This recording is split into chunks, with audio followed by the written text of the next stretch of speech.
Eh bien, je reviens afin de répondre à cette question. Sache bien aimé que si on ne sait pas ni la date ni l'heure du retour du Seigneur, ce n'est pas pour rien. C'est parce qu'il ne veut pas d'hypocrite. Je m'explique. Comprenons-nous bien.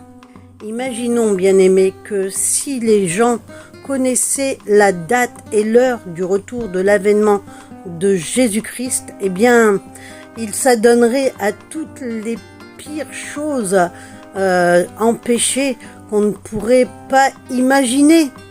Et puis arrivé au dernier moment, je vais me repentir et puis je vais me préparer. Ça serait trop facile. Et tout le monde aurait le droit à la vie éternelle. Il est vrai que Dieu aimerait, mais il ne veut pas d'hypocrites. Il veut des gens qui ont la foi en lui et qui se préparent avec le temps.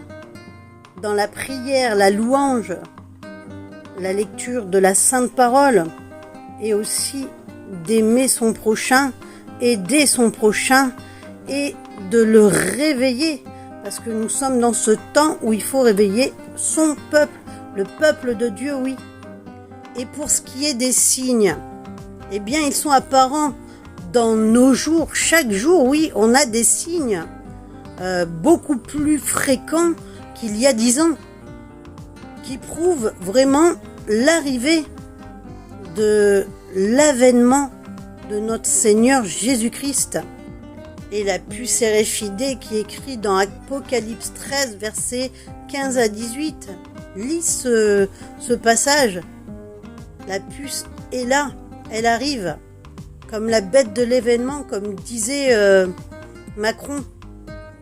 Qui c'est la bête de l'événement? L'antéchrist, Dajjal pour les musulmans, qui va s'acclamer à Jérusalem être Dieu, et il fera des prodiges.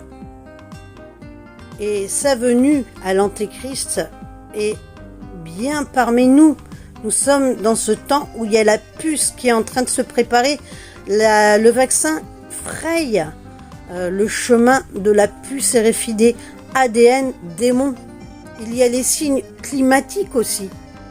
Les hommes seront égoïstes, amis de l'argent, fanfarons, hautains, blasphémateurs, rebelles à leurs parents, ingrats, irreligieux, écrit dans 2 Timothée 3, verset 2. Ne sommes-nous pas dans cette génération, celle de la fin et du retour de Jésus-Christ?